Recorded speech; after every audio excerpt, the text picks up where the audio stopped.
Everyone, welcome back to my new channel Bidisha Bengali blog. কেমন আছো তোমরা সবাই? আশা করছি ভালো আছো, সুস্থ আছো। আমি ভীষণ ভালো আছি। আজকে দেখো লাল শাড়ি পরে পুরো সেজে গুজে নিয়েছি, কারণ হচ্ছে আজকে বিয়ে বাড়ি। আজকে আমার দুটো বিয়ে বাড়ি। এক হচ্ছে দাঁড়াও তোমাদের সাথে একটু লুকসটা শেয়ার করে নিই।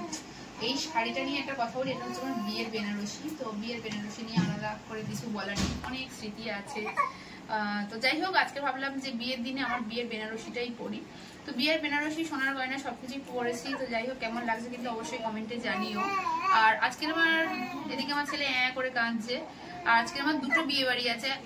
একটা হচ্ছে আমার বরের মাসির মেয়ের বিয়ে, মানে মাসি শাশুড়ির মেয়ের বিয়ে, আর একটা হচ্ছে আমার নিজের মামার ছেলের বিয়ে। তো দুটো বিয়েই আমাকে কিন্তু অ্যাটেন্ড করতেই হবে। তো প্রথমে যাবো আমার মাসির মেয়ের, মানে আমার মাসি শাশুড়ির মেয়ের বিয়েতে। তারপরে ওখান থেকে ঘুরে যাবো আমার মামার ছেলে মানে পাগুদার বিয়েতে।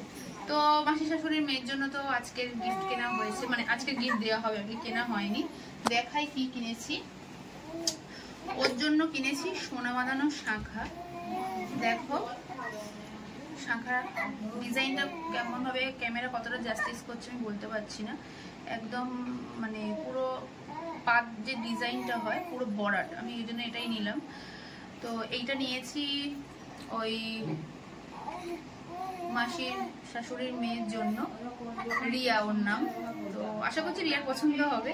তো এটা গিয়ে ওকে আবার পড়াতে হবে, করতে হবে। তো এখন তাড়াতাড়ি করে মাসির বাড়িতে যাব, গিয়ে কি করি না করি সবকিছু তোমাদের সাথে ভিডিও শেয়ার করব। আর আমার মামার ছেলের বিয়ে মানে বইয়ের জন্য যেটা কিনেছি সেটা আজকে দেখাবো না, সেটা দেখাবো বউ ভাজতে।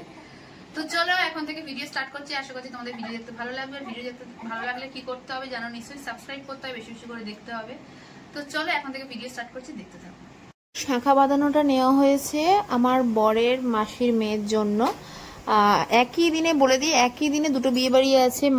আমার নিজের মামার ছেলের বিয়ে আর ওর নিজের মাসির মেয়ের বিয়ে। তো এটা মাসির মেয়ের জন্য শাঁখা বাঁধানো নেওয়া হয়েছে। তো দেখো আমরা আগে চলে এসেছি মাসির মেয়ের বিয়েতে, যেহেতু ওকে শাঁখাটা দিতে হবে, বিয়েতে বসবে। তো দেখো আর ভীষণ সুন্দর সাজানো হয়েছে। সাজানো নিয়ে কোনো কথা হবে না, আমার তো ভীষণ পছন্দ হয়েছে সাজানোটা। তো তখন আমরা যখন গেছি তখন কোণেও এসে পৌঁছায়নি। তো দেখো তোমাদের সাথে সাজানোটা শেয়ার করলাম।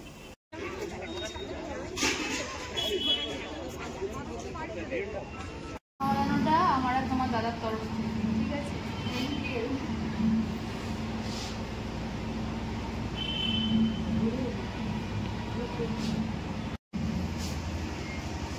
এই ঘরটা আবার ইজি চলে গেল। পছন্দ হয়েছে? এদিকে দেখো বিয়ের পর্ব শুরু হয়ে গেছে। বরের বন্ধু ভাইরা সবাই বরকে নিয়ে ব্যস্ত। আর এদিকে কনে আসার অপেক্ষায় আছে। কনের আসলে আসতে একটু দেরি হয়ে গেছিল। এই বিয়ে বাড়িটা সেরে চলে যেতে হবে কিন্তু আমার মামার ছেলের বিয়েতে। তো ওখানে সবাই ওয়েট করছে, বারে বারে ফোন করছে। আর বলতে না বলতে দেখো কনেও চলে এসছে। তো যাই হোক, এটা দেখলে এবারে চলে যাচ্ছে কিন্তু আমার মামার ছেলের বিয়েতে। এখানে আমরা খাবোও না, মানে স্টার্টার খেয়েছি আর মেন কোর্স খাবো আমার মামার ছেলের বিয়েতে। মানে আমরা এরকমভাবেই সব ঠিক করে এসেছিলাম, যাতে দুটো বিয়ে অ্যাটেন্ড করতে পারি আর দুটো বিয়ের আত্মীয়রা যাতে কেউ রাগারাগি না করতে পারে। তাই একটা বিয়েতে আমরা স্টার্টার খেলাম আর একটা বিয়েতে আমরা মেন কোর্স খাবো।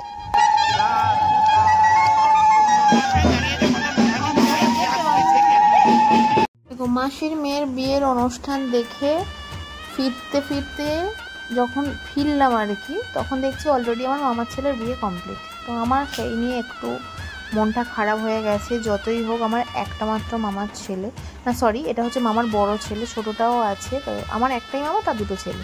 তো খুব আশা করেছিলাম যে মামার ছেলের বিয়েটা দেখবো, সব বোনেরা আছে, দিদি জামাইবাবুরা রয়েছে, মজা করবো। তো সেটাই হয়নি, এসে দেখছি বিয়ে কমপ্লিট। তো চলো কি আর করা যাবে।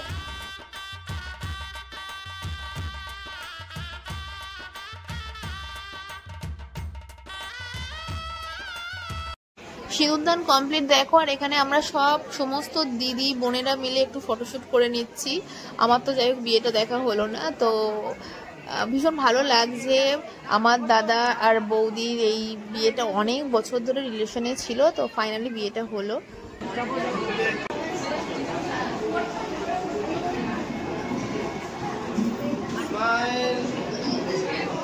দেখো বিয়ে কমপ্লিট আর আমরা সবাই আড্ডা দিতে ব্যস্ত।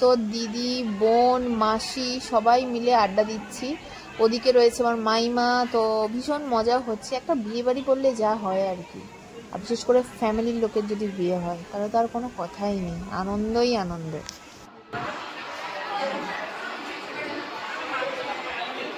দেখো যথারীতি বিয়ে কমপ্লিট। তো বিয়ের পরের দিনের ভিডিও তোমাদের সাথে শেয়ার করছি। তো দাদা বউকে নিয়ে ফিরছে গাড়িতে করে। আর বাঙালিদের তো জানো প্রচুর বিয়ের নিয়ম রীতি থাকে, প্রচুর রিচুয়াল, সত্যি করতে করতে নতুন বরকনের অবস্থা কাহিল। তো কিছু করার নেই, এটাই হয়ে আসছে আর এটাই হবে। আর এই গাড়িটা দেখছো, এটা দাদার নিজস্ব গাড়ি। আর এখানে আমার ছোট মাসি দেখতেই পাচ্ছ ইনস্ট্রাকশন দিচ্ছে যে আমার দাদুর একটা নিজস্ব মন্দির রয়েছে, দাদুটা নিজের হাতে প্রতিষ্ঠা করেছে। তোমাদের সাথে এর আগে আমি একটা ব্লগে শেয়ার করেছিলাম। এখন ওটাতেই প্রণাম করতে যাবে। দেখো ওখান থেকে প্রণাম করে ফিরছে। আর আরো প্রচুর রিচুয়ালস আছে, সেগুলো তোমাদের সাথে শেয়ার করছি, তো দেখতে থাকো।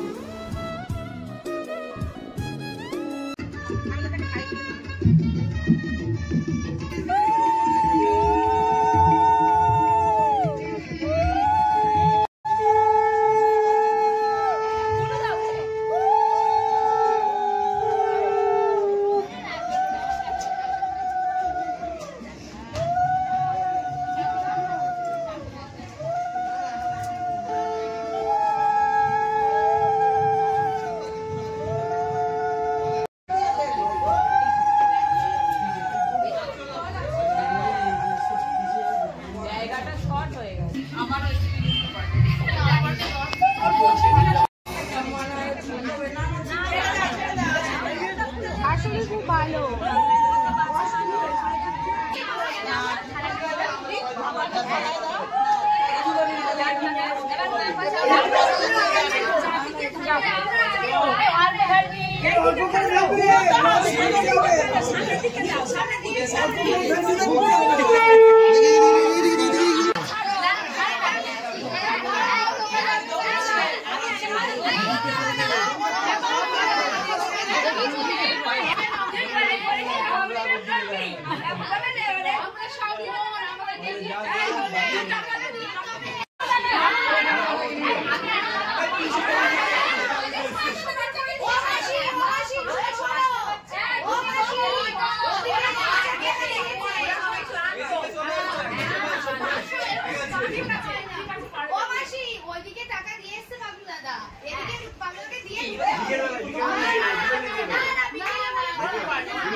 ধরার পর্ব চলছে, তো টাকা নিয়েই তারপরে দাদাকে আর বৌদিকে ছাড়া হবে। আর এই যে ঘরটা আমরা ধরেছি, এটা হচ্ছে আমার দিদার ঘর। কারণ দাদা আর বৌদি প্রথম দিদার ঘরেতে, দিদা এখন আমাদের মধ্যে নেই, দিদাকে প্রণাম করবে, তারপরে ওদের ওপরের ঘরেতে যাবে। তো ওই জন্য প্রথমেই আমরা এই ঘরটাকেই বন্ধ করেছি।